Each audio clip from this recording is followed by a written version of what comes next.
Tucker Carlson wants to argue that it is hypocritical for people to be upset about Tyre Nichols' murder because he is making an equivalence to the police officer who shot somebody in the Capitol as the rioters, the insurrectionists, the coup, whatever you want to call them, were literally smashing down the doors to where the Congress people were hiding out. And with total disregard, they had already, sort of like pummeled, I don't know, a dozen police at that point.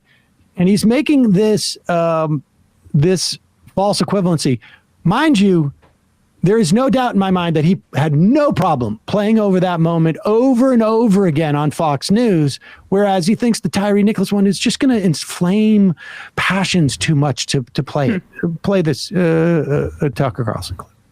People who are weeping on television about police brutality applauded when one of Nancy Pelosi's officers murdered an unarmed woman called Ashli Babbitt. Yes, murdered. That's exactly what that was.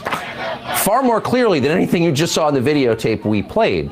So, of course, the point of this is to federalize local law enforcement. Obviously, it's never about saving anybody's life. It's about accumulating power. But there are a lot of nuances here that are hard to untangle in real time, and that's why we're... Yeah, I'd love to federalize these things. I mean, the founders, in all their infinite wisdom, didn't put anything in the Constitution that provides us for federal oversight over police departments like this. It's left to localities and states, and that's a huge problem. So yes, that's what we would like.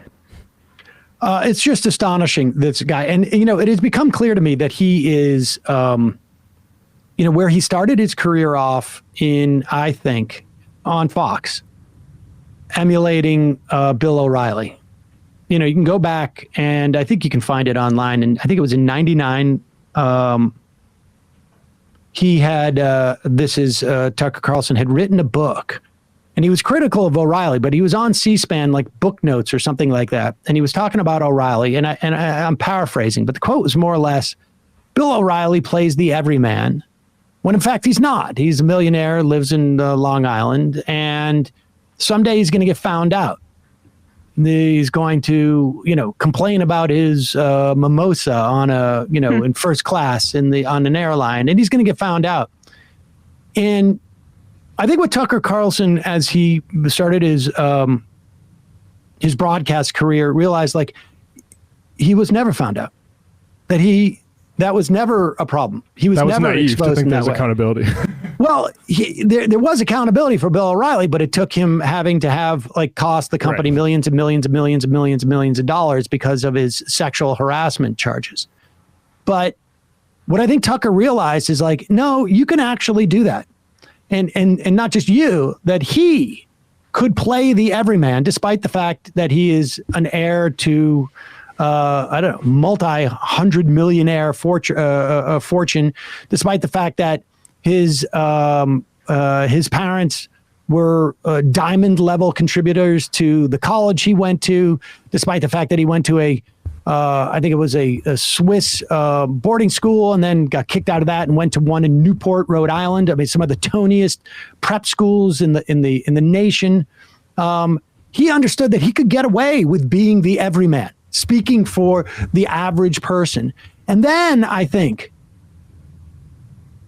and it's no coincidence that those that we've now seen him going back and forth with Alex Jones and texting. Those texts were released. I think he's adopted a lot of the affectations of Alex Jones and also the MO, where he realizes his maniacal laugh, he's doing that because it is maniacal. He is a charlatan who is playing a role and has adopted both, sort of merged Alex Jones with the Bill O'Reilly that he was doing. And this is part of that. And Trump's also an heir to a lot of money who gets off on, or is able to brand himself as an everyman. I mean, there's no accountability for that either. I think that there's a part of the Republican base that likes the trappings of that, but there are also prosperity gospel people who want to look up to people who are financially successful. Yep. That's, I think that's where he's at now. So